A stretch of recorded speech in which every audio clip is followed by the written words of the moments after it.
Okay. So I think we can start this one. So welcome everybody, and today we have this session about encouraging extensive reading. So I hope you will learn some things today with me. My name is Iñigo Casis, and I'm a teacher trainer at London School of Languages. And today we are going to be talking about something I think everybody should be doing, and something that I think is advantageous for all the students, and something that we should be doing much more, quite honestly, and something I'm passionate about as well, which is reading, extensive reading, and let's see if by the end of the session you agree with me, and at least some of you start using this way of teaching. So, what are we going to see today? Well, first of all, we are going to look at some definitions just to make sure that we are all on the same page and that we all know what we are talking about. Um, After that, we will talk about the many benefits that an extensive reading program has. And also, well, of course, like any other program, I guess, the challenges it poses, which are some, but quite honestly, I think benefits clearly outweigh the challenges of an extensive reading program. After that, we will see how to encourage extensive reading with our students. And finally, of course, one of the possibly, and we'll see it a bit later, one of the biggest challenges with this is that um, not every school or not everybody has a library of books, graded readers, and so on to use in one of these programs. So what I will do is I will review some useful websites you can use to implement an extensive reading program. So,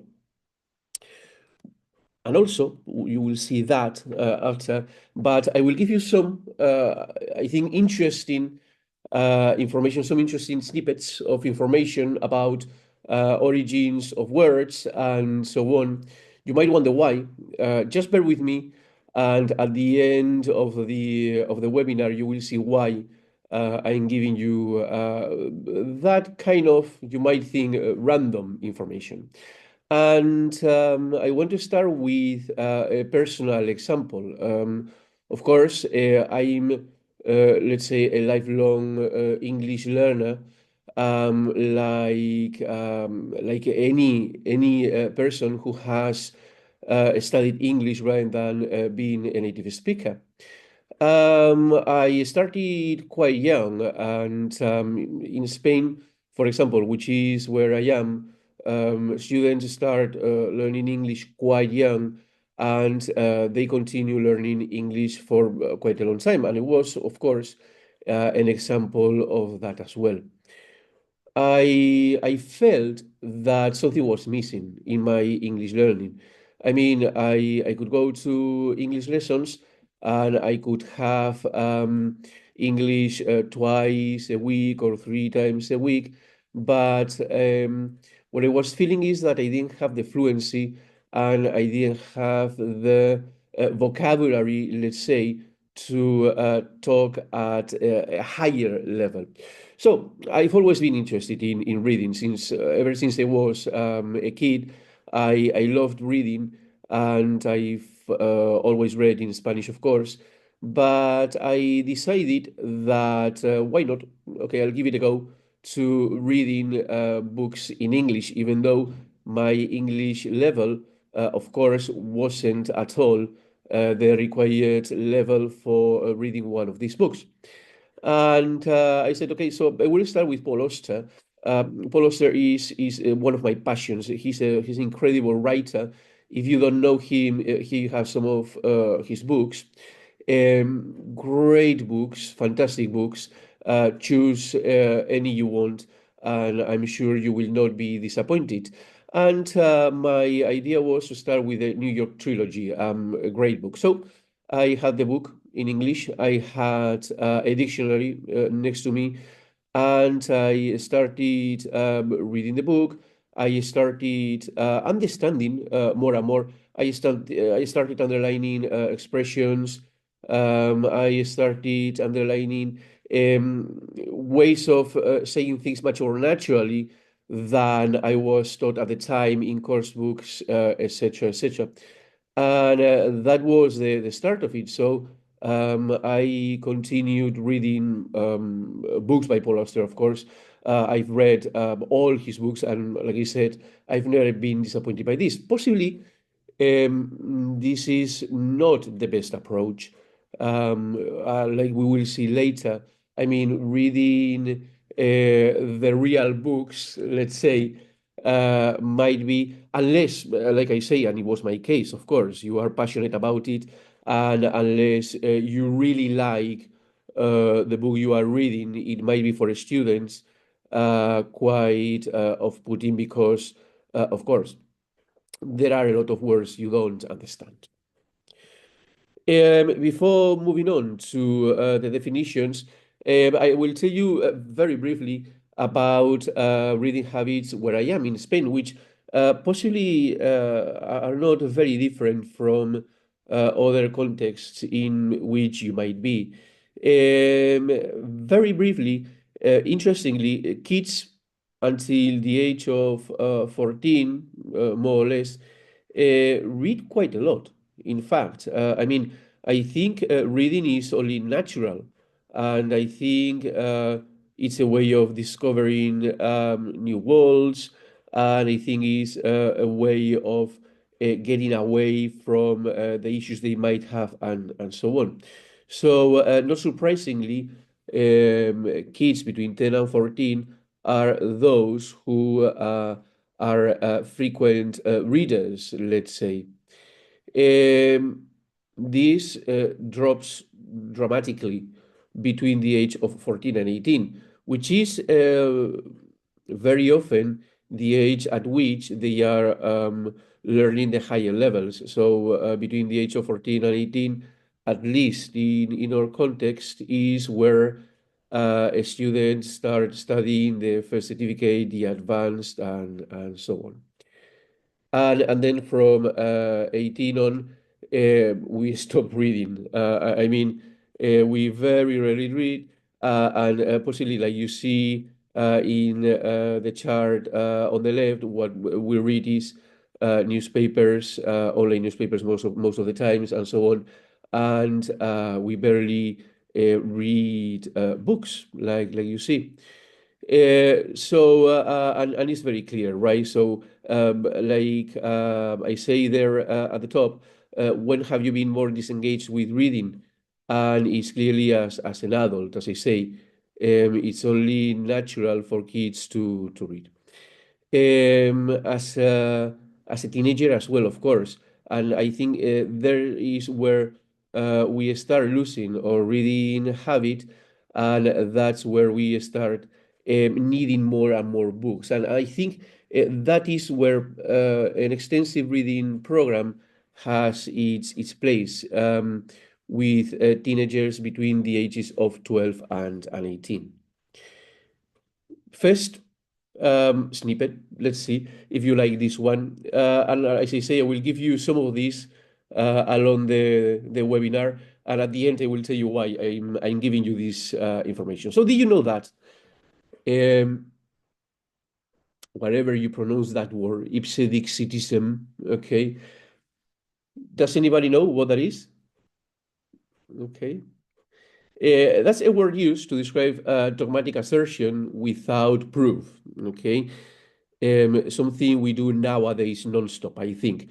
This can be freely used for any pontifical statement based on the assumption that if someone, somewhere, said it, then it must be true. Of course, I heard it, so it must be true. Okay, so this is the first one.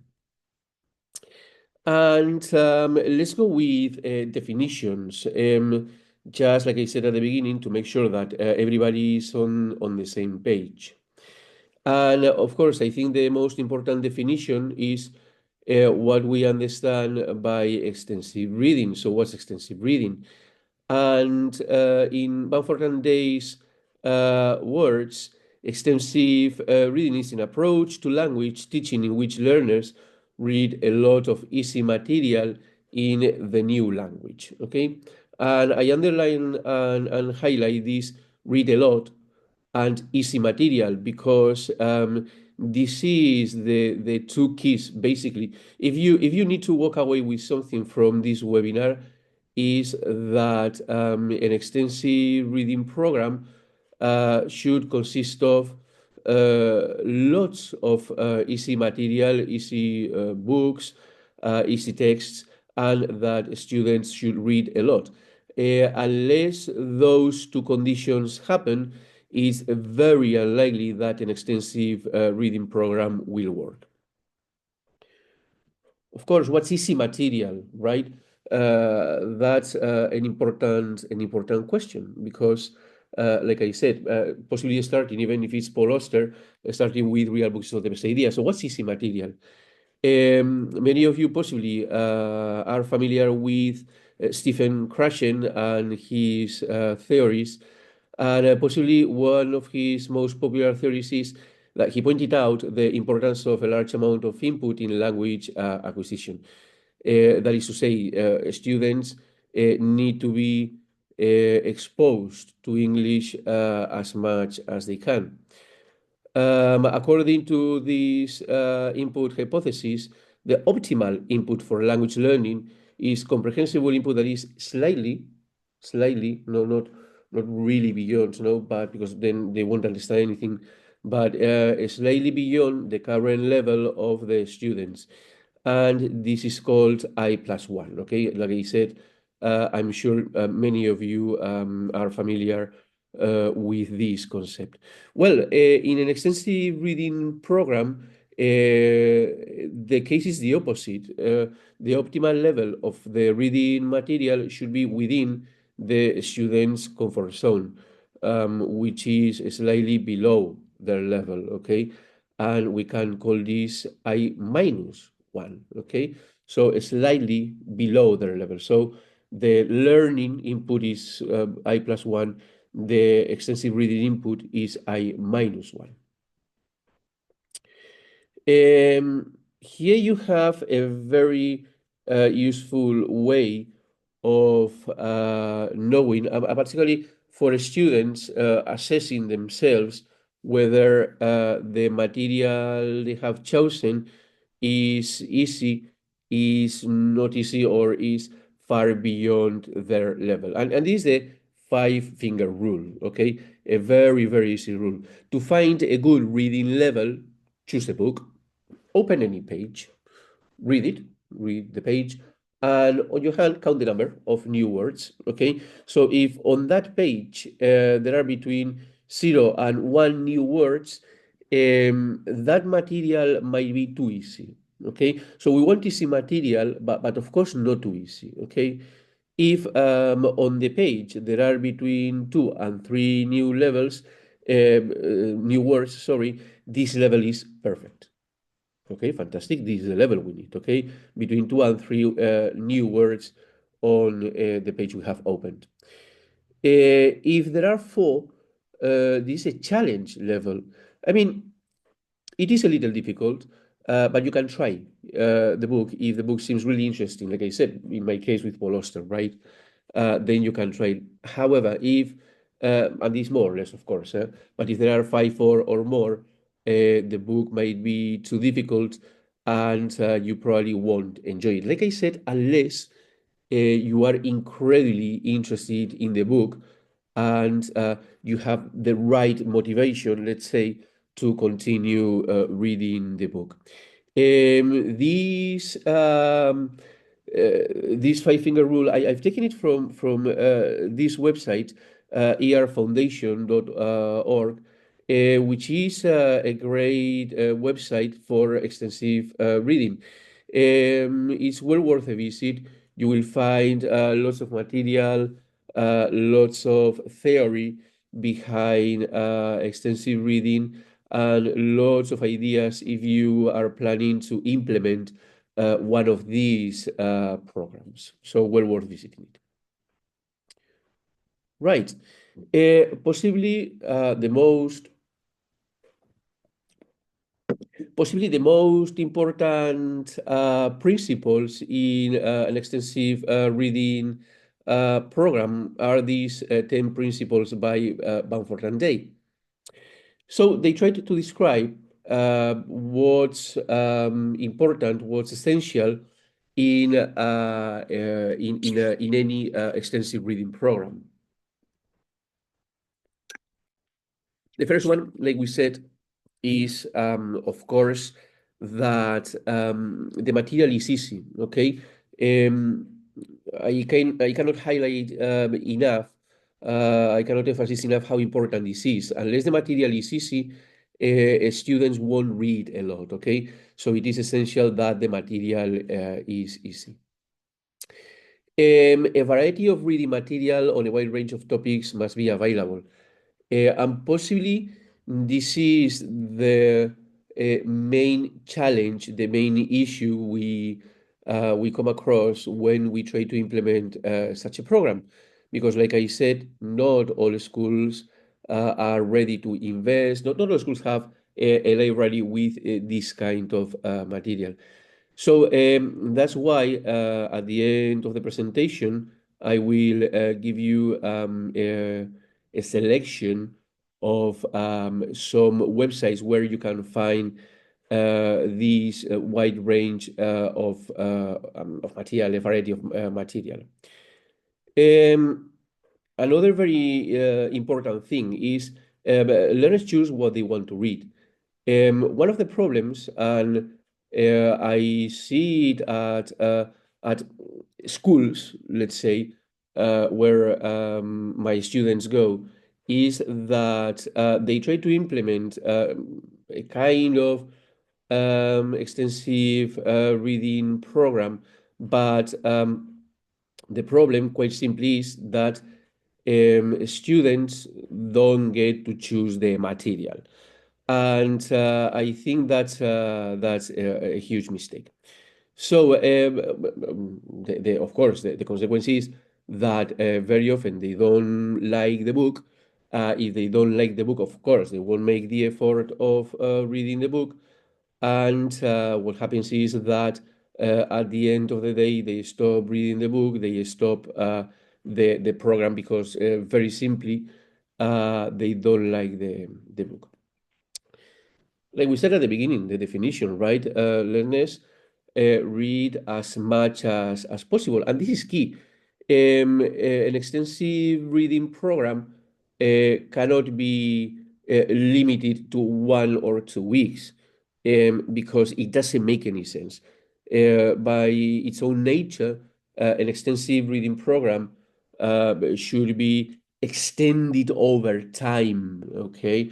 And students need to read as much as possible.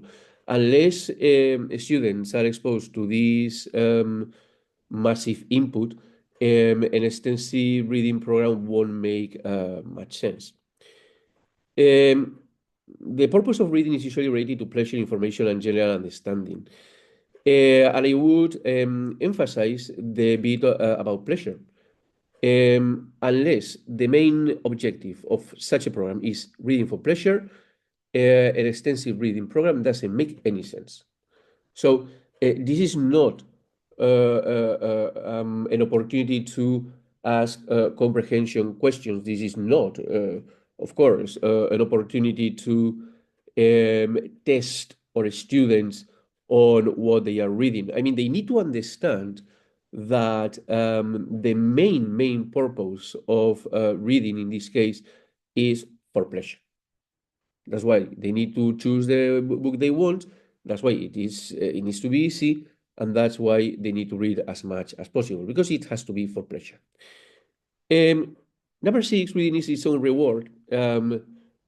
Ideally, in an ideal world, let's say, ideal world, this should be like this. It's not always like this, of course, and sometimes teachers need to think of other rewards. Okay, so like I say, these 10 principles are the ideal principles of an extensive reading program. Reading speed is usually faster than slower. So, I mean, this is why the five finger rule, right? If there are too many words we don't understand on the page, we need to stop all the time and check the words. And so the pace of reading it becomes slow. And at the end of the day, particularly if they are not too motivated, this is enough to stop reading a book. Okay, so we need to tell our students that here reading fluency is much more important than reading accuracy, in the sense that the faster they read, the more they will enjoy the book, of course, and the more they will enjoy the experience. Something very important, reading is individual and silent. Um, Reading aloud, I mean, some people might think that it's useful in some way, and I'm sure there are reasons why you might want your students to read aloud, but reading for pleasure needs to be silent and individual. So this needs to be done on their own time most of the times, although we will see a bit later that this might be different in some contexts, right? But it needs to be individual and silent. Uh, Teachers orient and guide their students. I mean, um, extensive reading doesn't mean that the teacher doesn't do anything. Of course, the teacher, and we'll see later, has a very important role. And we need to understand that we need to have a very active role, in fact, in a program like this. And finally, the teacher is a role model of a reader. I mean, if the teacher doesn't like reading, if the teacher doesn't set an example, I would tell you, if the teacher doesn't read in front of the students as well, and the teacher doesn't talk about the books he or she's reading, they don't talk with passion about books, about why reading books is a great activity, then I think a program like this will make much sense. Right, here we have the second one. Do you know that the word tomato, you will never guess this one, comes from the Aztec tomatl, which means love apple, because it was regarded as a potent aphrodisiac. Okay, there you are. Interesting information. Love apple. Okay, benefits of ER. Um, Lots of benefits, quite honestly. Then we will talk about challenges, but there are so many benefits that they outweigh clearly the challenges. Here we have some of them, and these not. Um, there are many more benefits, of course, but these are some of the most important ones, so to say.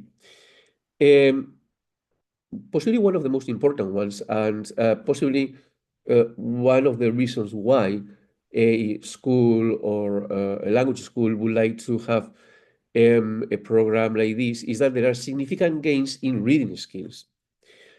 They improve a lot, a lot. And they improve their reading skills in general. I would say possibly the skill they improve the most is the reading fluency, of course. This is not intensive reading, remember. This is extensive reading, okay? So, which is a very, very different concept. But there are significant, not just some, but significant gains in reading skills. It increases their vocabulary knowledge. So the more they read, the more they will know. I mean, I sometimes have students asking, "What does this mean?" And it's like, where did you get that from? And they say, "No, from a book I'm reading." I say, "Oh, okay, so it means this and that." Okay, but it very clearly increases their vocabulary knowledge. Confidence as well. I mean, if you are used to reading and you can read long texts and so on, of course, there will be that increase in confidence, and that will be positive for all the rest of the learning as well, of course. They get lots of exposure to language, not only vocabulary, but language in general, grammar, fixed expressions, and in general, natural language, which then they can use when they speak and so on. Increase cultural awareness, which I think it is important, particularly in a globalized world like the one in which we are living. I think having cultural awareness it's an important thing, and particularly if they don't get that exposure from any other sources. Okay, so important as well. It gets them ready for longer texts in exams. I mean, possibly one of the main reasons why schools, language schools, and so on, are quite reluctant to implement a program like this is that they need time to prepare exams. I mean, we all know as teachers that preparing exams take a super, super long time and that every minute counts. So um, we cannot have an extensive reading program because it takes too much time of the time we need to prepare the exams. However, I think it is a mistake because extensive reading uh, get students ready for longer texts in exams clearly. Because very often, as you know, the issue or the problem is that the students get to the exam, and those are the longest texts they read in their life, so to say. I mean, very often, that's the first time they come across a text like that long. So this gets them ready for the longer texts, first certificate and advanced and so on. They get exposed to a wide variety of texts, okay, which otherwise they won't, because you know that course books, well, have maybe one text per unit, and that's what they get. Whereas with this, they get exposed to a lot of different texts and a wide variety of texts and topics. Some research goes as far as to say that it improves writing skills, okay, which is again important as well. I mean, if they are exposed to texts and they see how to write and they see examples of good language, it seems natural that they will, in a way, improve their writing skills as well. And quite honestly, at the end of the day, it is fun. Believe me, if students find a book they like, a book they enjoy, and a book they will read with pleasure, um, there are very few things in life that are so fun as reading a good book, I think at least. Right. Do you know that 14th March is Pi Day? So you might know this one. Do you know why? The date of 14th March, or 314, represents the first three digits of the famous mathematical constant. Okay? Challenges, of course. Of course, there are challenges. And some of them are enough to deter some schools from, like I say, implementing an extensive reading program. Like I said before, possibly one of the main ones is the time constraints. I mean, particularly if we are preparing exams or we have a syllabus, a program we need to implement, we need the time, and every minute counts. I mean, if we have 2 hours of class every week, it's very difficult to convince somebody that using classroom time for reading is a useful thing. Um, because again, we are taking it from possibly preparation of other things.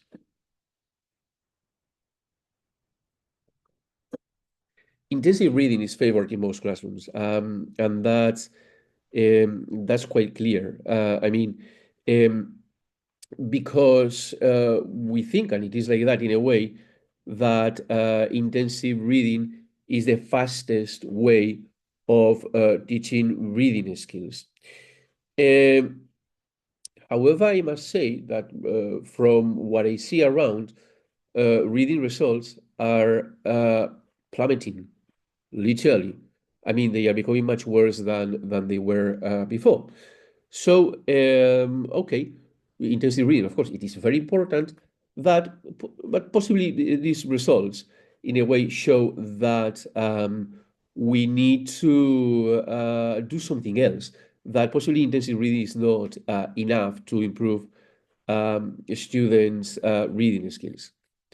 Difficulty of providing students with a variety of books, like I said. I mean, this is possibly one of the main reasons why uh, a center cannot implement an extensive reading program because there are no books there, relatively expensive.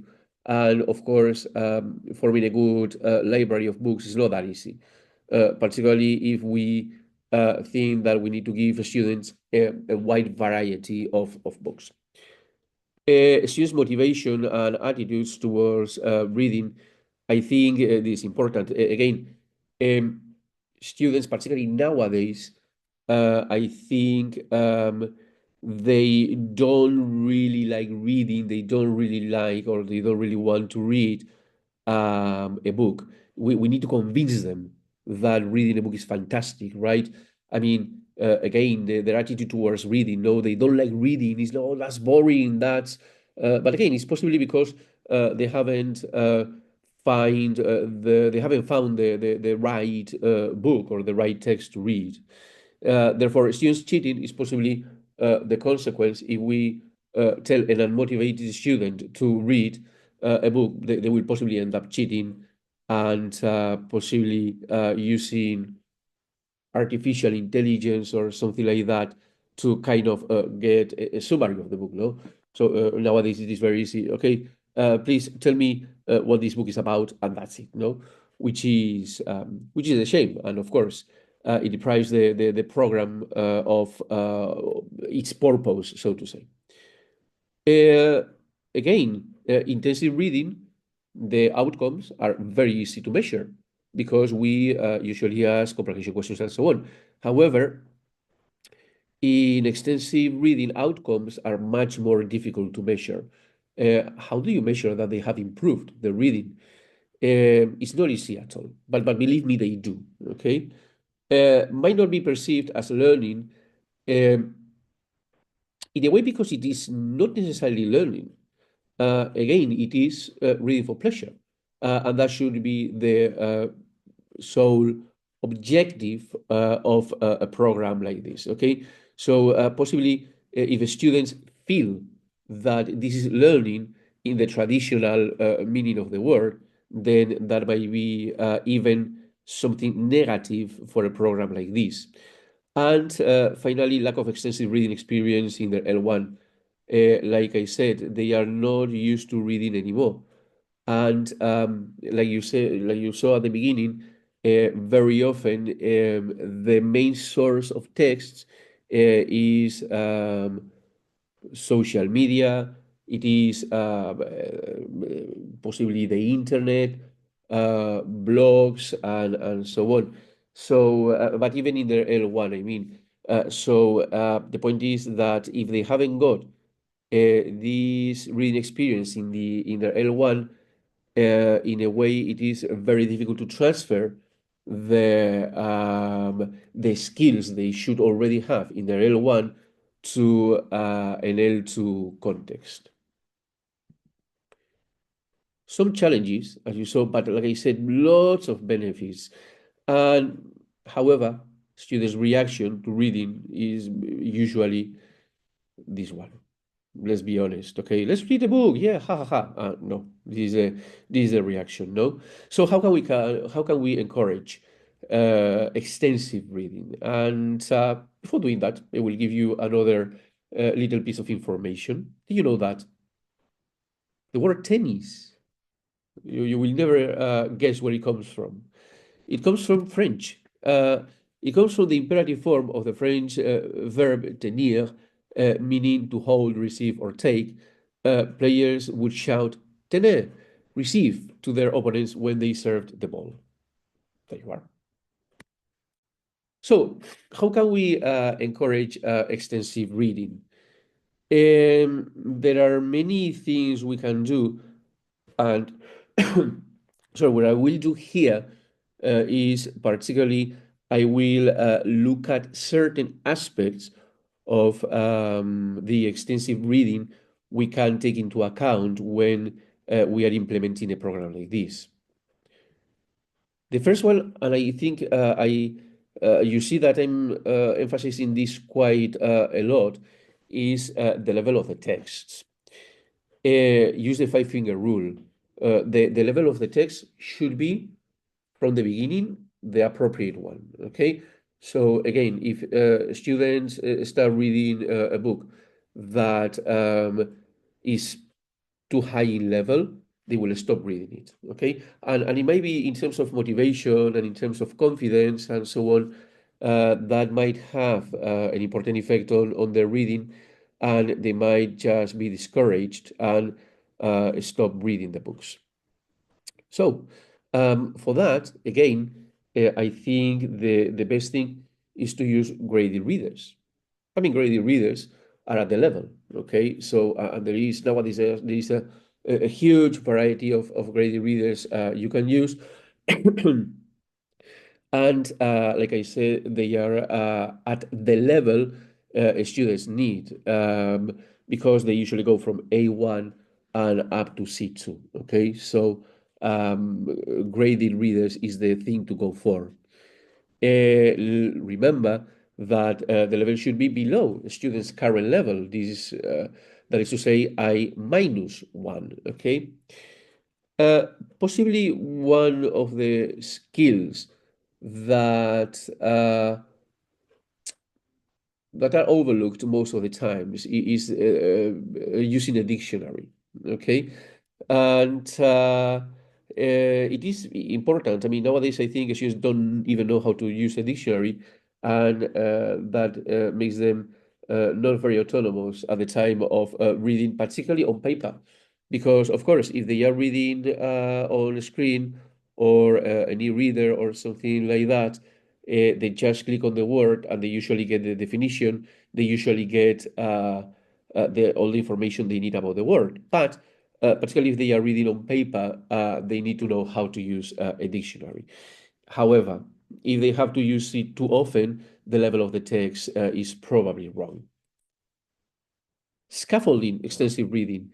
It is very important. I mean, we cannot go with a book to class and say, "Ala, here you have the book, read it, and let me know what you think about the book." Okay, so that's planning for failure, quite honestly. Okay, so we need to scaffold an extensive reading program. So I think it is important to start reading in class. Like I said, of course, time constraints and so on make it difficult, but I think it is difficult to give a student a book and tell them, okay, read it at home, and that's it, okay? So that's wishful thinking, quite honestly. I mean, that doesn't work. So we need to start reading in class, and we need to start using class time to start at least reading the book. Of course, then they go home and they continue reading, and they, in a way, um, they can be much more autonomous. Start with short texts. This is essential. Again, it's like we need to introduce this little by little. We cannot, or possibly, it's not very wise to start with super long texts, which possibly will be not very engaging, not very motivating for a student. So short texts, interesting texts, and little by little, we will increase the length of the text. Get students in a group to read the same book. Sharing the experiences is a very useful way of encouraging reading. Talk about the book in class. Again, if they can share what they are reading, if the teacher shares as well their experience of reading the book and so on, that makes it much, much more interesting. Make it a term project. Why not?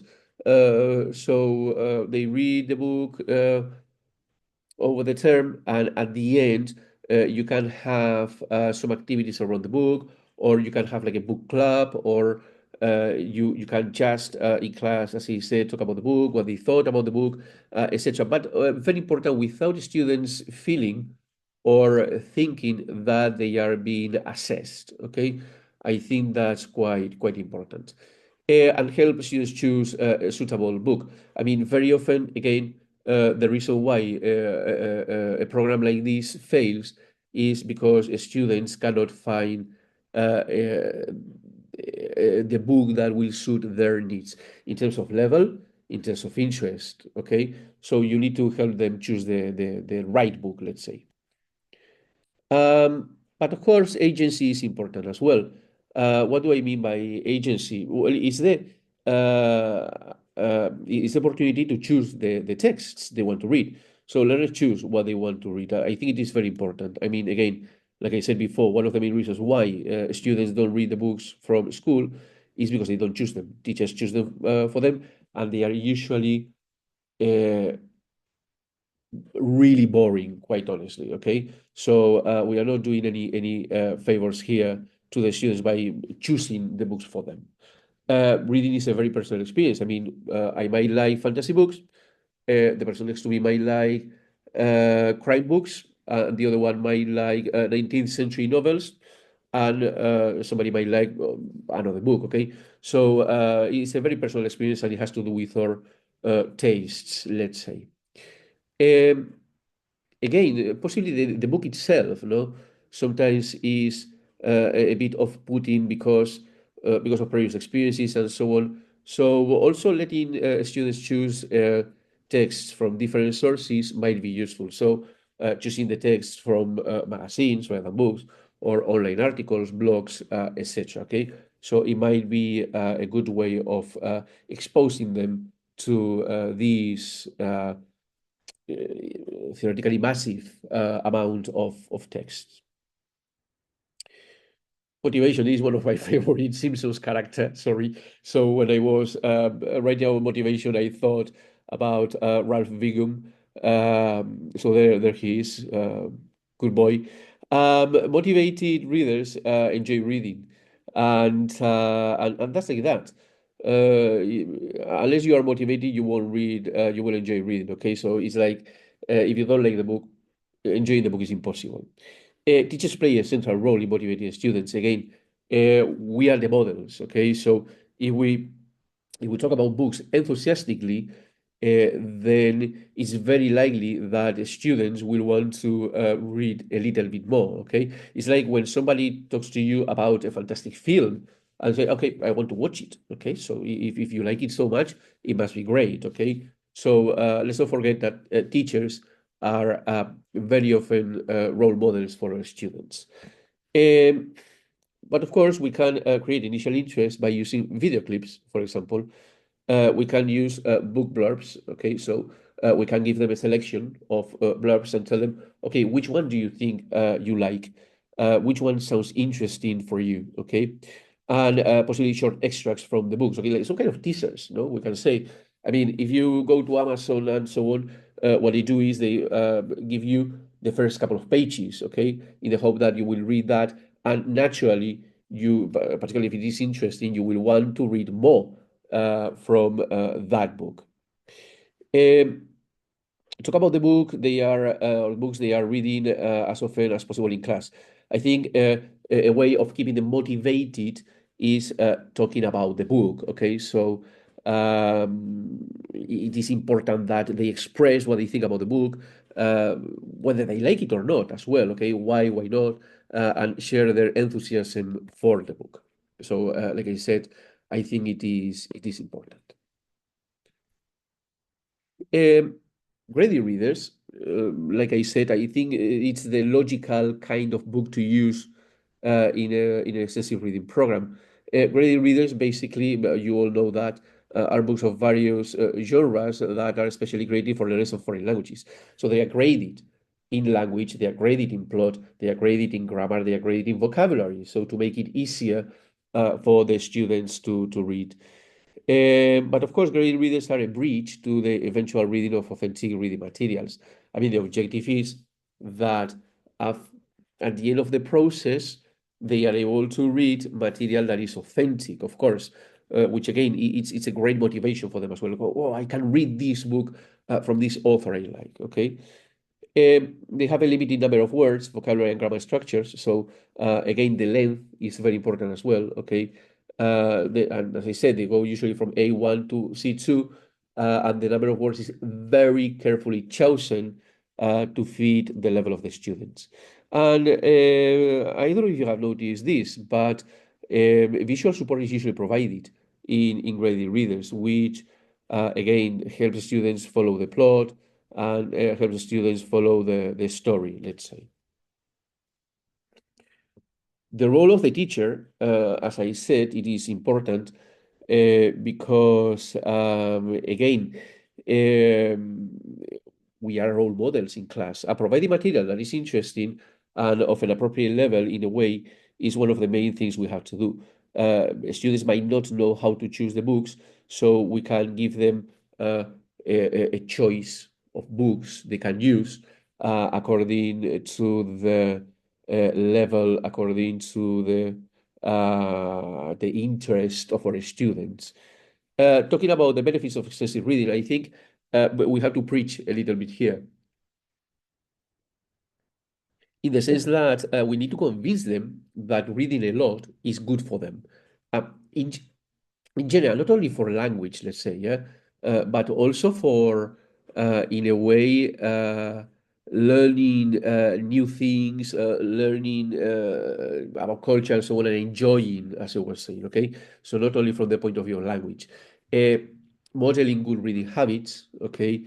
So if we, again, tell them how we read, how much we read, and so on, they will for sure be more interested in reading. Deciding whether class time will be used for ER, and I would say yes, use classroom time. It is again the benefits are huge.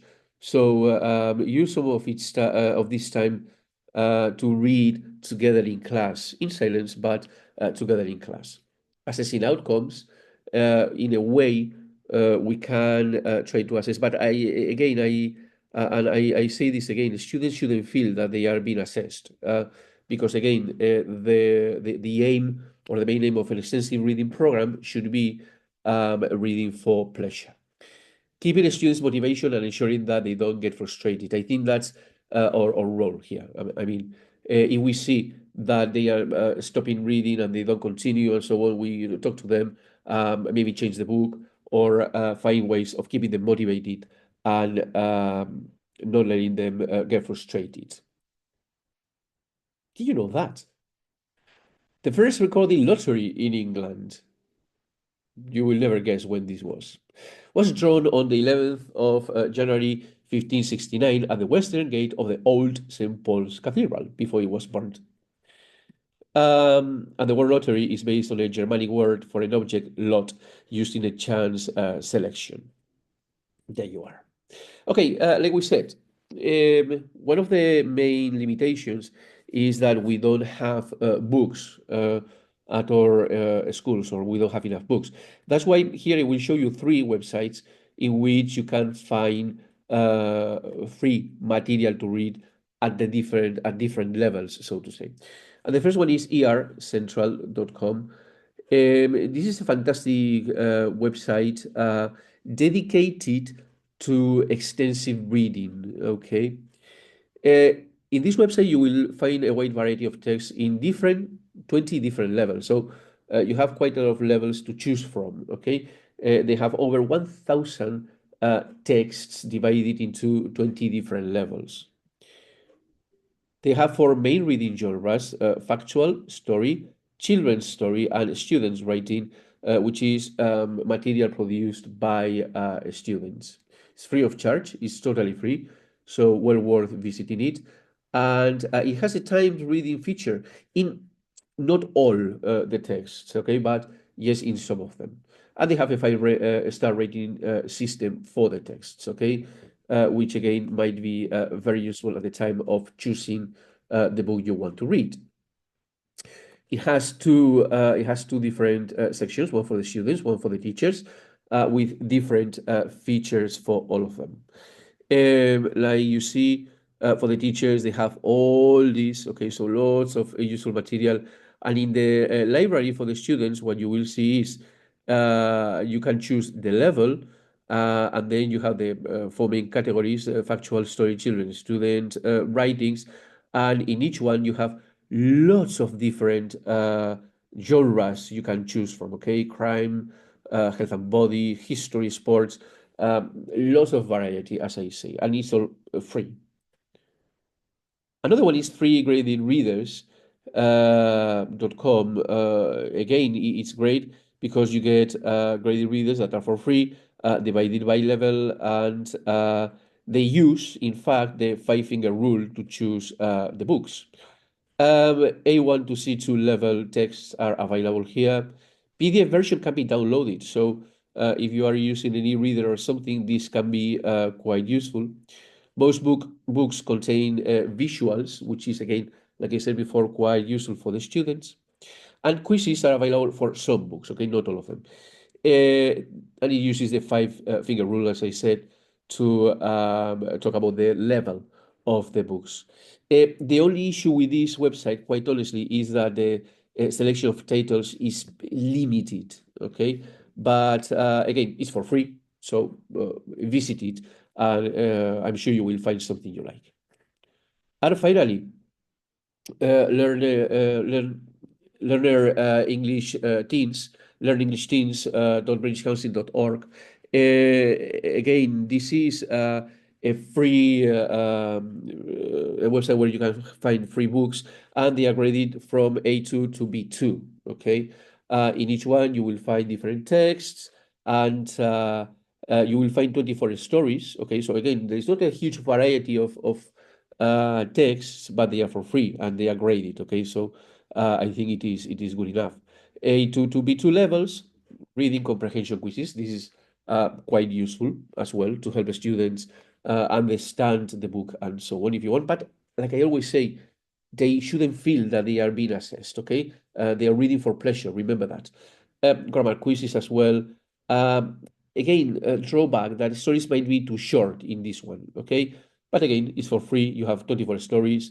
You have lots of material to use with the stories, and it's really well organized, and it's great. Okay, so visit it as well. Before I finish, a little success story, and because, like I said, from personal experience, extensive reading works. Okay, and I will tell you about a student I had, and she was a huge fan of Harry Potter, and she wanted to read the real books, so the authentic books. Not she didn't want a graded reading. She wanted the real book because she was so into Harry Potter that she wanted to read all the books and write to the author, to J.K. Rowland, which was fantastic. So she started reading the books. She could read the books. She learned lots of vocabulary. She learned lots of language, and it was a pity that she didn't write that letter to J.K. Rowling, but that kept her going for the whole course, like with the objective of writing to this author. At the end of the course, she finished the books. She could read the books, and she was at the B1 level at the time. And now, 3 years later, she's at a C1 plus level. Okay, so you see that she's flown literally. Okay, and I tell you that extensive reading had a lot to do with that. Final one. Did you know that the word goodbye comes from God be with ye? Okay, it's a contraction of the expression God be with ye. Okay, and with this, I finish here. I tell you goodbye. All this information about the origin of the words and so on has been taken from this book, Word Perfect, and this is a way of possibly encouraging students as well. Okay, so you give them this kind of information, you tell them, okay, where do you think it comes from, and so on. Well, here you have the book, and you have many more words you can learn and where they come from, and so on. Okay, so it might be a good way of motivating them. So, like I said, here I say goodbye. Thanks for listening, and I hope to see you soon. So, goodbye.